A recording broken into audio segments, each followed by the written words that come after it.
Islam adalah pautan utama. Satu-satunya cara untuk seseorang itu mendapat keredaan dan rahmat Allah. Tanpa redha dan rahmatnya, seseorang itu tak mungkin memperolehi kesenangan di akhirat nanti. Allah Subhanahu wa taala mengutuskan nabinya untuk mengajarkan manusia tentang cara dan kaedah yang betul dalam beragama sesuai dengan kehendaknya. Kali ni kita nak belajar tentang bagaimana agama menggariskan kepada kita tentang apa yang dianjurkan dan apa yang dilarang bagi kita terhadap kubur. Nabi SAW pernah menyebutkan, Zurul kubur fa innaha tudzakkirakumul akhirah. Ziarahilah kubur kerana sesungguhnya hal tersebut mengingatkan kalian kepada akhirat. Jom tonton, fahamkan. فاغفر لي فإنه لا يغفر الذنوب إلا أنت. Yang pertama, jangan lupa untuk berdoa ketika melalui atau menziarahi perkuburan Islam. Doa yang Nabi SAW ajarkan adalah Assalamu ala ahli diyar minal mu'minina wal muslimin wa yarhamullahu al-mustaqdimina minna wal mustakhirin wa inna insya'allahu bikum lalahiqun. Semoga keselamatan atas kalian, wahai penghuni kubur dari kalangan kaum mukminin dan muslimin. Semoga Allah merahmati orang-orang yang mendahului kami dan yang selepasnya. Sesungguhnya di atas kehendak Allah, kami akan menyusul kalian. Yang kedua, tidak salat atau duduk di atas kubur. Nabi SAW pernah menyebutkan, La tusallu ilal kubur, wa la tajlisu alaiha. Janganlah kalian salat menghadap kubur, dan janganlah kalian duduk di atasnya. Mungkin ada yang tertanya-tanya, bagaimana pula dengan salat jenazah di kubur seperti yang dilakukan sebahagian para ulama dan ustaz-ustaz kita? Hukum salat jenazah di kubur adalah dibolehkan sekiranya seseorang itu tidak sempat untuk menyembahyangkannya di masjid atau tempat lainnya. Ini berdasarkan sebuah hadis Nabi SAW daripada Ibn Abbas radhiyallahu an. Mata insana kana Rasulullah SAW ya'uduhu famata bil laili fadafanuhu lailan. Telah mati seseorang yang Rasulullah SAW selalu menziarahinya ketika beliau hidup, dan beliau mati pada waktu malam dan dikebumikan juga pada waktu malam. Falamma asbaha akhbaruhu faqal ma mana'akum an tu'limuni qalu kana al-lailu fakarihna wa kanat zulmatun an nashqa 'alayka. Tibanya subuh, para sahabat radhiyallahu anhum ajma'in memberitahu Rasulullah. Maka berkata Rasulullah sallallahu alaihi wasallam, apa yang menghalang kalian dari memberitahu aku?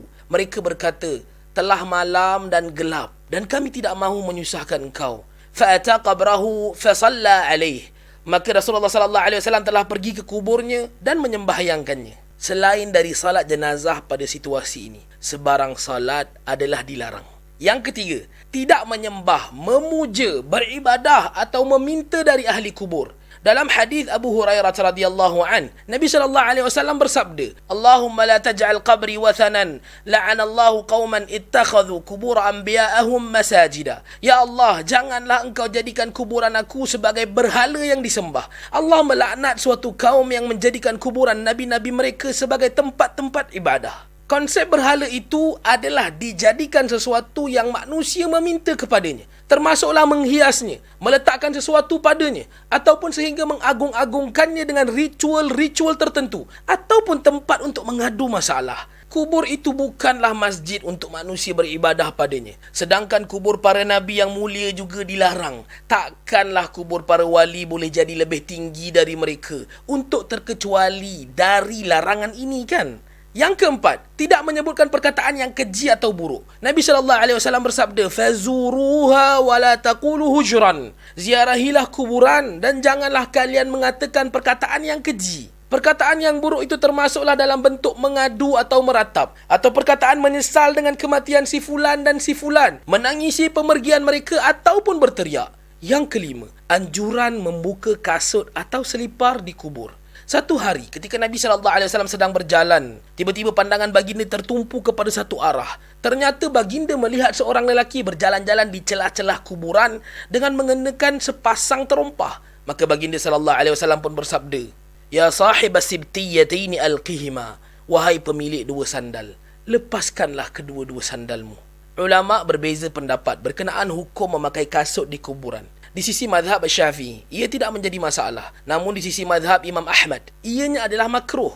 keluar dari khilaf dalam bab ini dengan tidak memakai kasut atau selipar adalah lebih selamat. Namun, sekiranya dikhawatiri kawasan itu terdapat sebarang perkara yang membahayakan seperti duri, kaca atau seumpamanya, maka dibolehkan untuk memakainya. Yang keenam, tidak menabur bunga atau dedaun hijau. Perkara ini tidak pernah dilakukan oleh baginda Nabi sallallahu alaihi wasallam ataupun perbuatan mana-mana sahabat radhiyallahu anhum ajma'in. Syekh Ahmad Syakir wafat pada tahun 1377 Hijrah menyebutkan bahawa amalan meletakkan dedaun hijau atau menabur bunga di kuburan yang banyak dilakukan pada masa ini adalah termasuk perbuatan meniru amalan kaum Kristian. Ianya adalah perbuatan yang tiada sandaran dalam agama, tiada dalil dari Al-Quran maupun As-Sunnah. Yang ketujuh, larangan membuat binaan atau meninggikan kuburan. Jabir radhiyallahu an pernah menyebutkan, "Naha Rasulullah sallallahu alaihi wasallam ayu jassasal qabr wa ayu qada alaih wa ayyubna alaih." Rasulullah sallallahu alaihi wasallam melarang tajsis kubur, yakni binaan dengan kapur, duduk di atasnya dan membuat binaan di atasnya.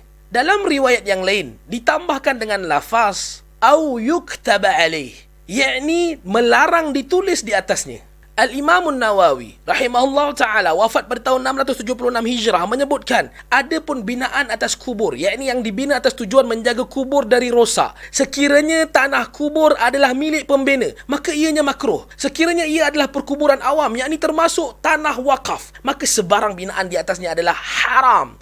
Ini telah dinyatakan oleh Al-Imam Syafi'i dan ashab, yakni tokoh-tokoh mazhab Syafi'iyah. Berkata Al-Imam Syafi'i dalam kitabnya Al-Um, "Aku melihat para imam di Makkah memerintah agar dimusnahkan apa sahaja yang dibina atas kubur." Dalam Al-Majmu' Syarah Al-Muhadzab, An-Nawawi rahimahullah ta'ala menyebutkan, "Qala Syafi'i wal ashabu yukrah ay yujassas al-qabr wa ay yuktaba alayhi ismun sahibihi aw ghairu dhalik wa ay yubna alayhi wa hadha la khilafa fihi 'indana wa bihi qala Malik wa Ahmad wa Daud wa jamaahirul ulama." Al-Imam Syafi'i dan tokoh-tokoh mazhab Syafi'i juga menyebutkan dimakruhkan memplaster atau menulis nama si mati atau selainnya di atas kubur atau membuat binaan di atasnya. Perkara ini tiada khilaf di sisi kami, yakni mazhab Syafi'i. Ini juga pendapat Al-Imam Malik, Al-Imam Ahmad, Al-Imam Daud Az-Zahiri dan majoriti ulama. Pendapat yang mu'tamad, yakni yang dipegang dalam mazhab Syafi'i, adalah seperti yang disebutkan oleh Dr. Muhammad Az-Zuhaili dalam karyanya Al-Mu'tamad fi Al-Fiqh Syafi'i. Disunatkan meninggikan kubur dengan kadar sekitar sejengkal supaya diketahui kewujudan, yakni kubur tersebut, maka ianya dihormati dan diziarahi, juga supaya tidak digali oleh sesiapa yang mahu menguburkan orang lain di situ.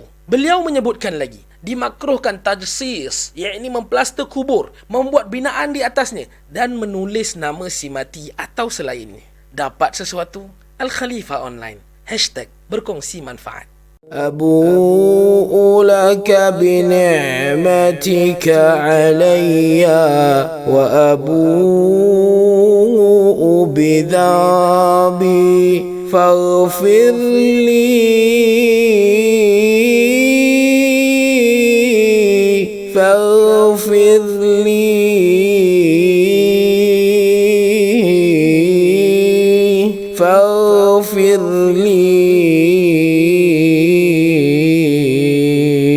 فإنه لا يغفر الذنوب إلا